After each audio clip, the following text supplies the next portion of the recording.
Hello everyone, this is Manu Sharma. Welcome back to my channel educating hand. आपको पता ही है हमारा जो टॉपिक हम स्टार्ट किया हुआ है हमने प्रैक्टिस के लिए वो एडजेक्टिव्स का है 6 स्टैंडर्ड के लिए, और इसी टॉपिक को कंटिन्यू करेंगे by doing classroom assignment number 43 और इसके एक्सरसाइज नंबर सी को सॉल्व करेंगे। मॉड्यूल नंबर आपका रहेगा 5।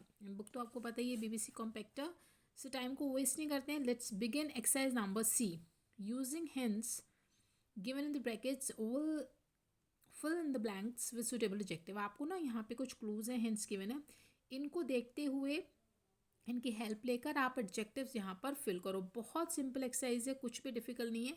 देखो, एक बलून है, उसको ना आपको यहाँ पे हिंट है कि कलर, यानी आपको ना बलून का कलर बताना है कि वो किस कलर का है। ठीक है, जस्ट एक कलर देना है।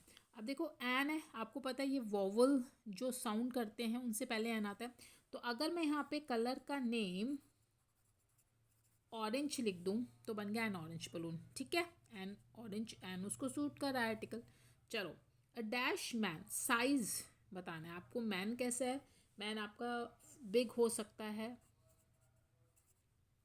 अ बिग मैन लिख सकते हैं, अ फैट मैन लिख सकते हैं, ठीक है, अ थिन मैन लिख सकते हैं। तो आप कोई भी यहाँ पर एडजेक्टिव लिख सकते हैं, विशेषता लिख सकते हैं। अभी थर्ड वाले में dash a dash song quality. ठीक है, अब आपको सॉन्ग की क्वालिटी बतानी है। देखो यहाँ पे मैं स्वीट लिख रही हूँ, स्वीट सॉन्ग। अब ब्यूटीफुल सॉन्ग भी आप लिख सकते हो, है ना। सिर्फ आपको सॉन्ग की क्वालिटी बतानी है। Now fourth one, and dash car, and dash car. अब यहाँ पे आपको नेशनैलिटी या ओरिजिन, ठीक है, वो बताना है। अब मैं यहाँ पे ना भाई इंडियन लिख रही हूँ। वैसे तो आप यहाँ पे कुछ भी लिख सकते हैं, आप जापानीज चाइनीज़ कुछ भी लिख सकते हो, बट यहाँ पे देखो एन है, अगेन वही जो फर्स्ट सेंटेंस में था वोवल है। ठीक है, आई तो उसको एन सूट करा, इसलिए मैंने यहाँ पे इंडियन लिख दिया। चलिए, अ डैश गर्ल, एज बतानी है, तो मैं यहाँ पे यंग गर्ल लिख सकती हूँ। ठीक है, या आप यहाँ पे उसकी एज भी लिख सकते हैं, 7 year old girl, 6 year old girl, ठीक है, वो भी आप लिख सकते हैं। आपको सिर्फ एज बतानी है।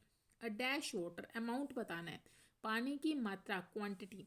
तो यहाँ पे मैं लिटिल लिख रही हूँ, अ लिटिल वाटर, थोड़ा सा पानी। Now seventh, a dash door, material, यानी आपको डोर का मटीरियल बताना है वो कैसे है। मैं यहाँ पे वुडन लिख रही हूँ, अब वुडन डोर। ठीक है, आप स्टील भी लिख सकते हैं, आप आयरन भी लिख सकते हैं। ठीक है, नहीं आयरन मत लिखना, वो फिर है ना, तो इसलिए हमें वुडन है, स्टील है, वो आप लिख सकते हो। डैश हाउस, पोजेसिव, देखो इसमें आपने पोजेशन दिखाना है, तो मैं यहाँ पे ना आवर लिख रही हूँ, हमारा घर। ठीक है, माई हाउस, इस तरीके से आपको पोजेशन दिखाना है। नाउ इंटेरोगेटिव में आपको क्वेश्चन मार्क है, बुक, बुक क्या है, विच बुक लिख रही हूँ मैं, कि कौन सी बुक, तो ये आपका इंटेरोगेटिव एडजेक्टिव हो गया। अब आता है नंबर, इसमें आप नंबर दे सकते हैं, जैसे आपने 10 लिख दिया, 10 bats, 8 bats, 6 bats, several bats, कई सारे बैट। ठीक है, तो इस तरीके से आपको हिंट है, क्योंकि हिंट्स गिवन है तो बहुत ईजी होगी इस एक्सरसाइज को करना। तो अगर एग्जाम में भी आते हैं आपको इसी तरीके से करना है। अगर कुछ क्वेरीज होते हैं जो मेरे कमेंट्स में पूछ लेना, एंड अगर आप चाहते हैं अपनी किसी फेवरेट बुक के सॉल्यूशंस डिस्कस करना मेरे साथ, वो भी आप मुझे कमेंट करके बता सकते हैं। वीडियोज़ अगर ये आपके लिए यूज़फुल हैं तो प्लीज़ लाइक शेयर कर दो, सब्सक्राइब कर लो चैनल को, ताकि डेली नोटिफिकेशंस अपडेट्स आप तक आती रहें और मुझे मिलता रहे मोटिवेशन। एंड अब नेक्स्ट एक्सरसाइज नेक्स्ट वीडियो में करेंगे, तब तक के लिए स्टे हैप्पी, स्टे हेल्दी।